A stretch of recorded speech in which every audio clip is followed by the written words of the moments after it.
Alors on le sait, hein, l'hydrogène, c'est une thématique qui est porteuse en bourse, qui est très suivie notamment par les investisseurs particuliers, que ce soit pour la production, les solutions de stockage ou même la mobilité. Sauf que travailler dans ce secteur n'est pas pour autant, vous allez voir, une garantie de succès, que ce soit industriel ou boursier.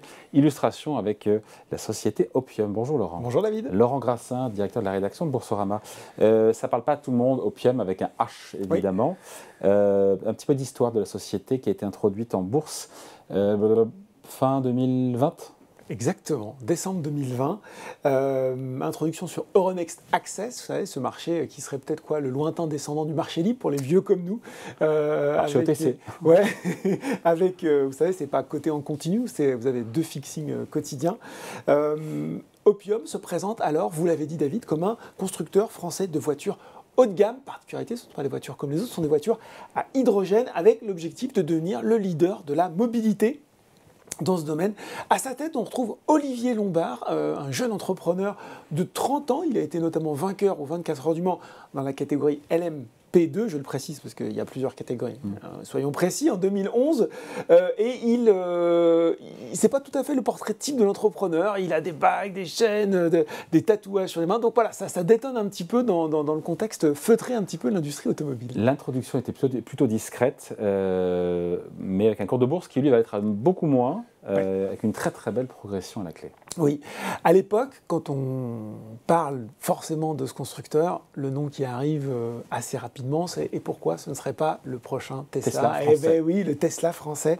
Et le Tesla français, on l'a dit, un cours introduit à 1 € et qui, à l'été 2021, est à 42 €, David, une capitalisation boursière qui a fait un petit décollage de 11 millions à pas loin de 500 millions quand même d'euros.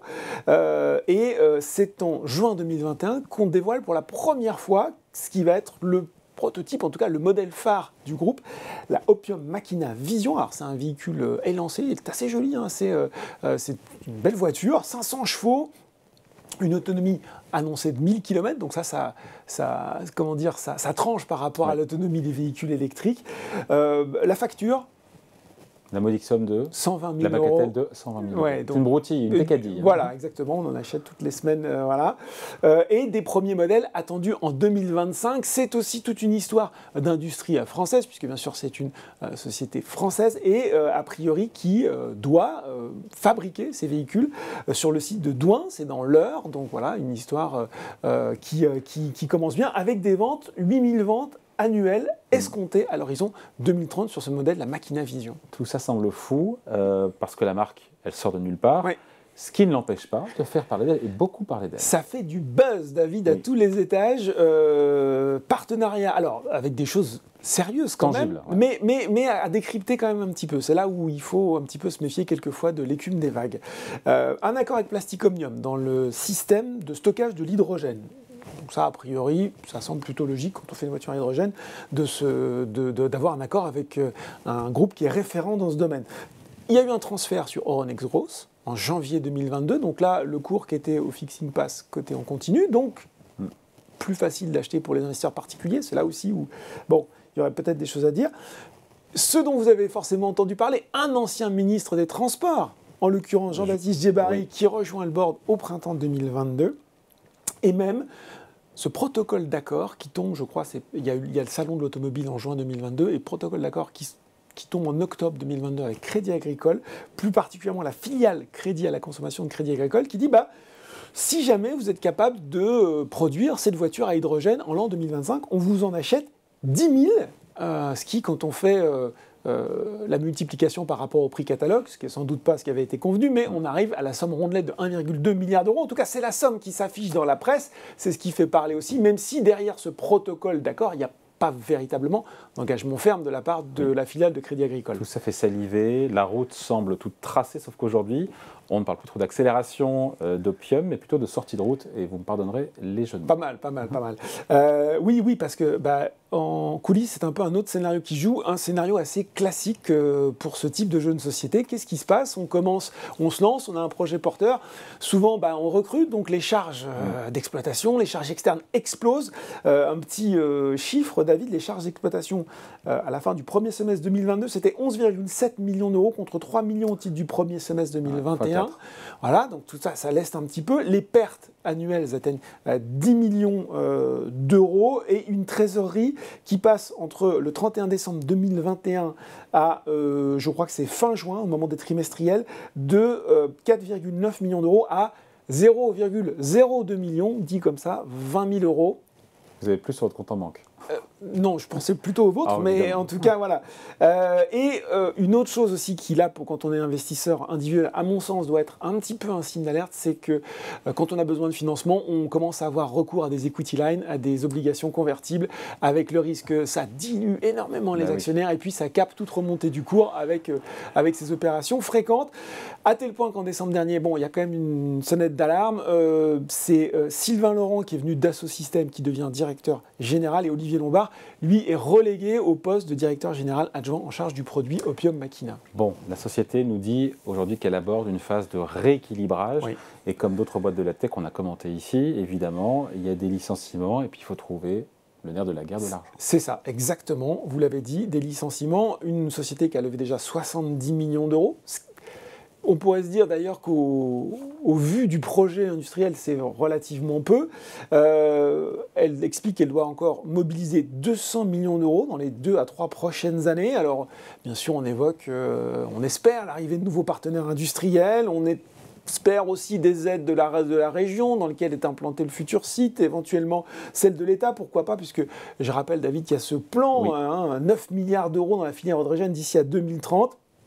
Et puis, diversifier, ne pas s'en tenir qu'à cette voiture un peu exclusive, un peu excessive peut-être au standard actuel qui est l'Opium Makina, mais avoir peut-être d'autres modèles et puis miser aussi sur la technologie à la base de tout, la fameuse pile à combustible qui alimenterait ce véhicule. Bon, qu'est-ce qu'on se dit pour clore cette vidéo?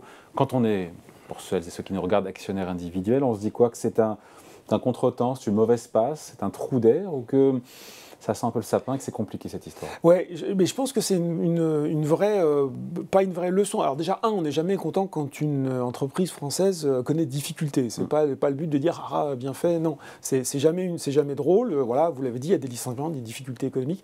En revanche, d'un point de vue de l'investisseur individuel, je pense qu'il faut toujours faire attention. On a quand même là un cocktail de thématiques à la mode, de sociétés qui se présentent avec un projet très ambitieux. Pour financer un véhicule de ce type-là, on se doute qu'il va falloir beaucoup d'argent et, faut-il le rappeler sur le plateau d'Ecorma, la France, c'est pas les États-Unis. C'est-à-dire que là où vous pouvez lever des sommes colossales très vite, très fort avec des investisseurs très spécialisés aux États-Unis, vous ne pouvez pas le faire en France. Donc vous savez très bien que l'accès au financement, il suffit qu'il y ait les moindres difficultés sur le marché, il va être compliqué. Vous rajoutez à cela le mélange de buzz, de grandes déclarations, de personnalités un peu connues, vous obtenez... Je coupe, pardon, la voiture elle est top, on la voit derrière. La voiture est super belle. La voiture est super belle. C'est vrai qu'à la limite, si on nous en offre une, on la prend. Mais c'est encore une voiture de papier. Pour le moment, on attend qu'elle puisse sortir des chaînes de production. En tout cas, voilà, tout ce mélange et même ce très beau véhicule, ça fait envie. Voilà, on a envie d'y croire à ce Tesla français. Malheureusement, très vite, quand on est investisseur individuel, il faut regarder les chiffres, il faut regarder le financement. On rappelle quand même, David, que sur le fond, l'hydrogène qui est testé en ce moment, qu'on regarde, mais il est plus sur la mobilité lourde, c'est-à-dire sur les camions, sur les bus, sur les trains, peut-être les avions. Oui. On voit que c'est extrêmement difficile sur les véhicules, parce que le rendement de la pile à combustible n'est pas encore super bon, parce qu'on est en train de développer partout des stations de recharge électrique. S'il faut refaire la même chose sur l'hydrogène, ça va être un sacré bazar. Qui va payer? On rappelle aussi que l'hydrogène, pour le moment, il est essentiellement gris, c'est-à-dire produit à partir d'énergie fossile. Bref, ça veut dire qu'il y a quand même pas mal de questions qui sont sur la table et à laquelle, à un moment, il faut aussi répondre quand c'est pas juste intéressant de porter un rêve et sur lequel on peut tous avoir envie de s'inscrire. Et vous l'avez dit, la voiture est magnifique. Ouais. À un moment, il faut aussi arriver avec des arguments pour l'instant, solides. C'est 80% de baisse. Et pour le moment, effectivement, on va terminer là-dessus. Un titre qui évolue autour de 4,60 €, moins 80 sur un an. Et peut-être ce dernier message quand vous êtes investisseur individuel, même si vous avez envie de rêver, même si vous avez envie d'y croire, restez très pragmatique, restez tactique sur ce genre de dossier. C'est pas là-dessus que vous mettez une grosse ligne en espérant que tout va bien aller. Il faut être toujours très très prudent. C'est un pari, comme on dit. Exactement. Merci Laurent. Merci David.